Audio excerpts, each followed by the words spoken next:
तो दिया कुमारी यानी कि राज्य वित्त मंत्री क्या कुछ सदन में कह रही हैं, ये आपको दिखाते हैं।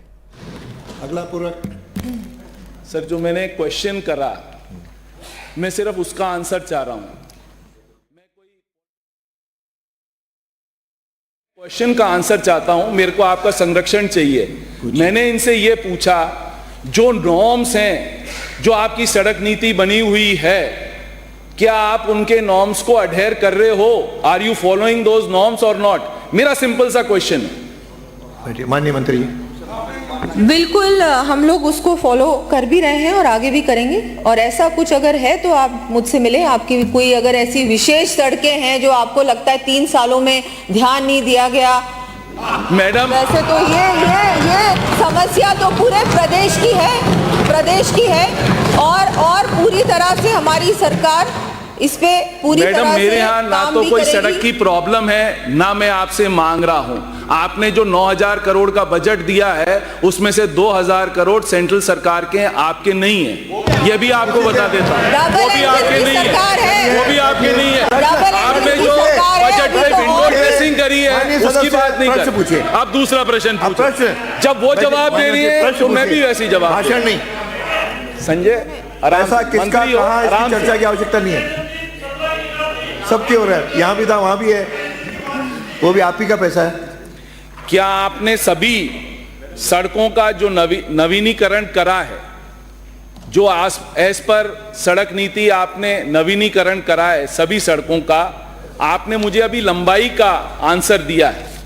आपने ना कोई इसमें सड़क का नाम लिया कि कौन कौन सी सड़कों का हमने नवीनीकरण करा है। आपने एक जिस्ट बना के भेज दी पूरे राजस्थान की कि भाई इतनी लंबाई की सड़क, लंबाई आपने मेरे ख्याल से 12,181 किलोमीटर की, ये आपने 3 साल में जो हमने सड़कों का नवीनीकरण करा है वो आप 3 साल में कर लीजिएगा तो बता दीजिएगा। मुझे एक लिस्ट प्रोवाइड करवा दें कि कौन कौन सी सड़कों का नवीनीकरण हुआ है, उसकी मुझे लिस्ट प्रोवाइड करा दें। आपने प्रश्न में केवल कितनी सड़कों का नंबर पूछा है, कौन कौन सी नहीं पूछा है। मैंने उसमें प्रश्न पढ़िए। पूरक प्रश्न में पूछ सकता हूं, मैं पूरक प्रश्न में पूछ सकता हूं, मैं पूरक प्रश्न पूछ रहा हूं, मैं क्वेश्चन नहीं पूछ रहा हूं, मैं पूरक प्रश्न पूछ रहा हूं। माननीय मंत्री जी, माननीय मंत्री जी जी, माननीय अध्यक्ष जी, समझाओ, माननीय सदस्य आपस में बात नहीं करेंगे। वो बोल रहे हैं, आप क्यों जवाब दे रहे हो? अरे वो बोल रहे हैं तो आप भी तो जवाब दे रहे हो। आप बैठो जी। बिल्कुल, आपको जो आपने पूरी लिस्ट मांगी है, वैसे तो आपको पूरा विवरण भेज दिया गया है, लेकिन अगर आप उसकी भी डिटेल जानना चाहते हैं तो मैं आपको वो जल्द से जल्द प्रोवाइड कर दूंगी। श्री घनश्याम, प्रश्न संख्या 88। माननीय मंत्री जी नहीं, विधानसभा क्षेत्र टोडा भीम में विगत 3 वर्षों में प्रधानमंत्री फसल बीमा योजना का लाभ पात्र किसानों को दिया गया है। उक्त विधानसभा क्षेत्र में खरीफ 2021 में उत्तर आ गया। अध्यक्ष जी, मेरे को पूरक प्रश्न पूछ लेता हूं। एक बार शुरू किया भाई, पहले आप कहते आते खड़े होते कह दो कि मैं आ गया, कोई दिक्कत नहीं। बोले काहे बोले, सुनो माननीय मंत्री बोले से रबी 2023-24 तक आ गया है, शुरू में कहते कि आ गया है। ओके बोलिए। प्रधानमंत्री फसल बीमा योजना अंतर्गत 3,12,088 फसल बीमा policy agriculture insurance company of India limited, SBI general insurance company limited तथा Reliance general insurance company limited के माध्यम से सृजित हुई है। उक्त विधानसभा क्षेत्र के प्रधानमंत्री फसल बीमा योजना अंतर्गत खरीफ 2022 एवं रबी 2022-23 के लिए 207 फसल बीमा पॉलिसीज पर नेफ्ट बाउंस खाते एवं आधार से सत्यापित न होने के कारण लंबित है।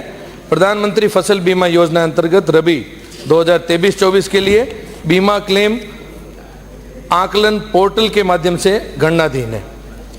जी हां, बकाया बीमा क्लेम वितरित कराए जाने हेतु भारत सरकार से प्राप्त निर्देशों के क्रम में वैकल्पिक खातों में बीमा क्लेम वितरित कराने हेतु बीमा कंपनियां एवं जिलों को निर्दिष्ट किया गया है।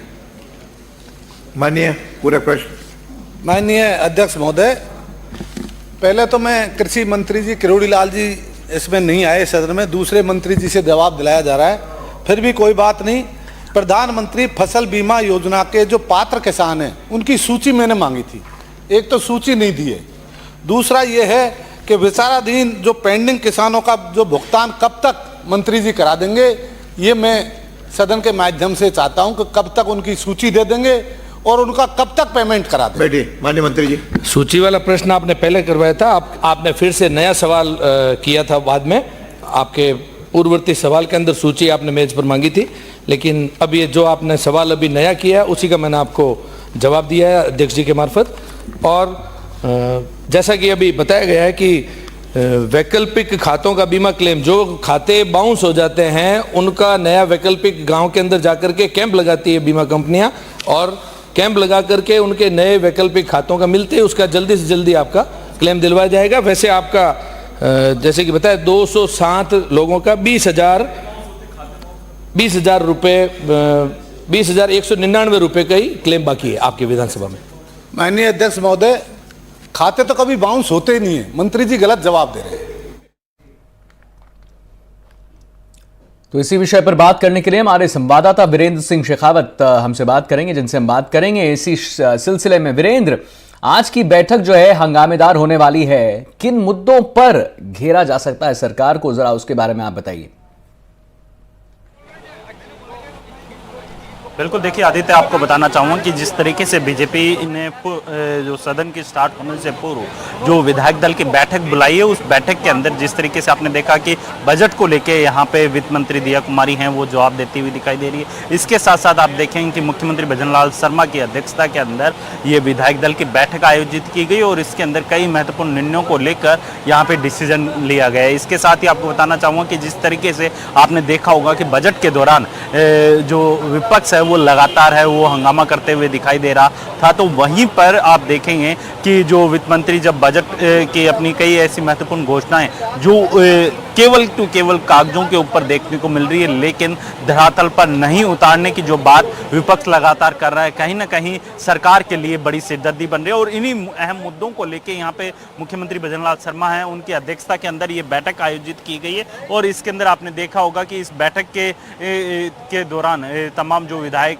जो बीजेपी के विधायक हैं वो इस बैठक में शामिल हुए। साथ ही आप देखेंगे कि दोनों डिप्टी सीएम हैं वो इस बैठक में शामिल हुए। इसके साथ साथ आप देखेंगे कि जो मुख्यमंत्री भजनलाल शर्मा है उनकी अध्यक्षता में ये बैठक आयोजित हुई और किस तरीके से विपक्ष के सवालों को लेकर जो तमाम जो विधायक है बीजेपी के, उनको किस तरीके से जवाब देना है उसको लेकर पूरी तैयारी के साथ है वो सदन के अंदर पहुंचने को लेकर यहाँ पे मंथन किया गया है। और इसके साथ साथ आप देखेंगे कि जिस तरीके से अभी गोविंद सिंह डोटासरा ने मीडिया से बातचीत के दौरान कहा कि जो जनसंख्या वृद्धि को लेकर जो जाबर सिंह खर्रा ने जो बयान दिया है उसको लेके भी कहीं ना कहीं विपक्ष है अब इसको लेके हंगामा बरपा सकता है। तो जाहिर सी बात है आज जो मुख्यमंत्री भजनलाल शर्मा के जो पूरी टीम है वो बजट को लेके अपने विपक्ष का है उसके सवालों के जवाब देगी। और देखने वाली बात ये होगी कि इसके अंदर कई महत्वपूर्ण जो कह सकते हैं कि बिंदु है उनको लेके हंगामेदार रह सकते हैं। इसके साथ साथ आप देखेंगे कि गोविंद सिंह डोटासरा ने अभी अपने बयान के अंदर कहा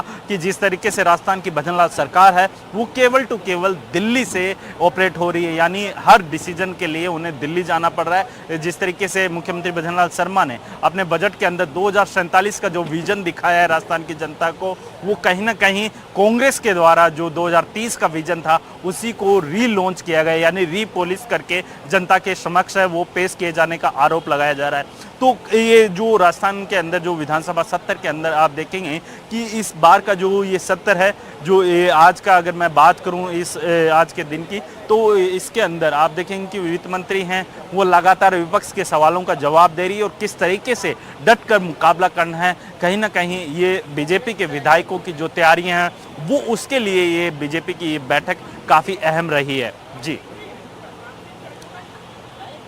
के लिए आप हमारे दर्शकों को लगातार अपडेट दे रहे हैं, अपडेट देते रहिए, हम पुनः आपके पास लौटेंगे। फिलहाल हम जरा सदन की ओर लिए चलते हैं अपने दर्शकों को। मैं प्रश्न पूछ रहा हूँ, पूरक प्रश्न, जवाब मैंने देख लिया है। मेरा अध्यक्ष महोदय आपके मार्फत माननीय मंत्री महोदय को यही निवेदन है, 900 मैंने इसमें देख लिए, लेकिन निम्बाड़ा और छोटी साड़ी और निम्बाड़ा से प्रतापगढ़ का रोड जो 85 किलोमीटर दूर है, इधर निम्बाड़ा से मंगलवाड़ रोड जो 55 किलोमीटर दूर है, चित्तौड़ निम्बाड़ा रोड, नीमच रोड, बड़ी साड़ी रोड, उसके सेंटर में छोटी साड़ी और निम्बाड़ा है। अध्यक्ष महोदय, पिछले 5 वर्षों में 400 लोग मर चुके हैं वहाँ पर निम्बाड़ा प्रतापगढ़ रोड। पूछिए। और इसलिए मैं निवेदन कर रहा हूँ कि चूंकि निम्बाड़ा हॉस्पिटल जिला चिकित्सालय बने अभी उनको 4 साल हो गए, क्या सरकार उसमें ट्रॉमा सेंटर खोलने का विचार रखती है कि नहीं? ठीक, माननीय मंत्री। माननीय अध्यक्ष महोदय, राजस्थान का जो प्रोग्रेस हो रहा है, हाईवेज बढ़ रहे हैं, ट्रैफिक बढ़ रहा है, उसके देखते हुए ट्रॉमा सेंटर्स ज़्यादा बनना बहुत आवश्यक है।